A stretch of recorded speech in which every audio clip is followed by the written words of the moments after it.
নমস্কার, কেমন আছেন সবাই? ঝাড়খণ্ড গৃহবধূ ব্লগে আপনাদের স্বাগত জানাই। আজকে আমি একটি নতুন রেসিপি আপনাদের সাথে শেয়ার করতে চাই। সেটি হলো শুক্তো। বাঙালিদের একটি প্রিয় খাবার শুক্তো। সেটা আমি আপনাদের দেখাবো কেমন করে বানাচ্ছি। প্রথমে আমি সব সবজিগুলোকে কেটে নিয়েছি।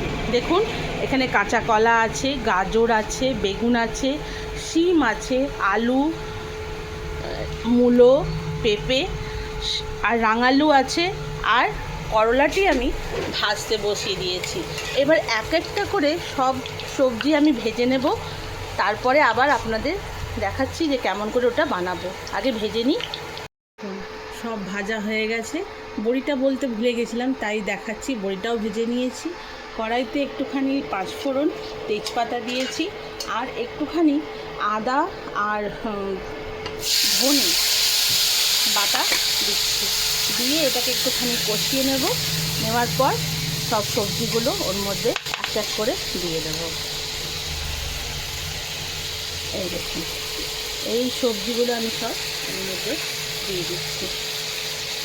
শুক্তোর মশলা: রাঁধুনি, কালো সর্ষে, হলুদ সর্ষে, পোস্ত আর আদা। ব্যাস এইটুকুই লাগবে শুক্তোর মশলা। সব সবজিগুলো ভাজা হয়ে গেছে ধনে আর আদার সাথে। এবার আমি দুধটা দিয়ে দেবো।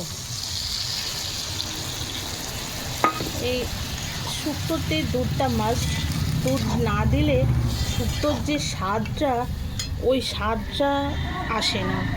এবার যখন এটি ফুটে উঠবে, সব সবজিগুলো আমার সেদ্ধ হয়ে যাবে, তখন আমি দেব এর মধ্যে মশলাটা।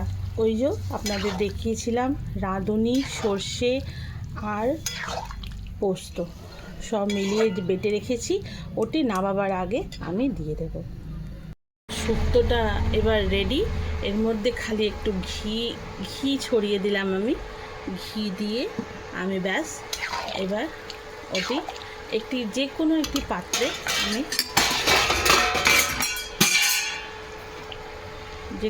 পাত্রে আমি এটাকে নামিয়ে নেব।